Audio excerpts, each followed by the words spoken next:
Treneri, jūsų įspūdžiai apie šios dienos rungtynes? Sunkios, klampios rungtynės.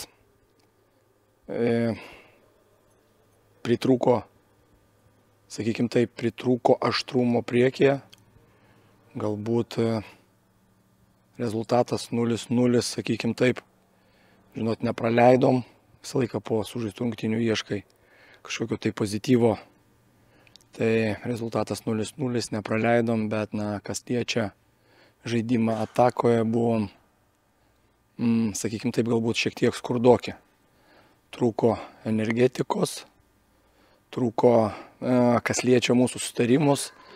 Jeigu gaudavom perdavimą vienoje ar kitoje erdvėje ir išsitraukdavom žaidėjus, bet į tą sekančią zoną, į tą trečią vadinamą fazę, mes nekritinėdavom ir labai daug žaidimų atgal, žodžiu, sakykime taip, nebuvom tokie mes, kokių mes norėtumėm matyti Šiaulius. Aš manau, kad nemažai futbolo aistruolių kiek nustebo, bent jau pagal pavardės, pamatydami starto sudėtį, po to atlikote nemažai keitimų. Kaip jūsų nuomonė, tie keitimai ar pakeitė taip antro kėlinio eigą, kaip jūs norėjote?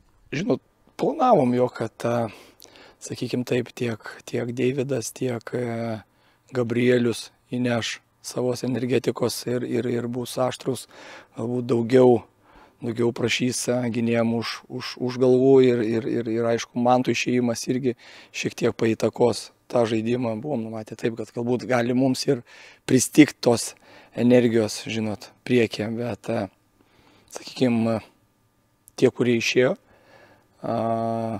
tas toksai šių rungtynių šviesuliukas, sakykime taip.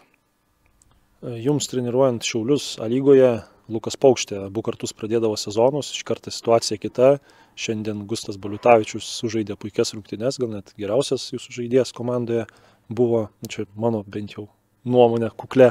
Kaip įvertintumėte pats jo pasirodymą ir kaip manote, kiek jam duos šios rungtynės, žinant, kad vis tiek Lukas Paukštė irgi jam alsuoja į nugarą kaip rimtas konkurentas? Kas be ko, tai žinot, mes visi klube už sveiką konkurenciją ir man yra, sakykime taip, didžiulis galvos skausmas, nes yra du geri vartininkai ir visą laiką pradedi susimastai ir galvoti, kuris turi pradėti. Taip kad, sakykime, Lukas prieš tai turėjo šiokią tokią traumą ir ją gydėsi, o Gustas puikiai dirba, daug įdeda pastangų ir šitoje vietoje man buvo šiek tiek šiandien lengviau apsispręsti tai, kas turėtų pradėti rungtynės.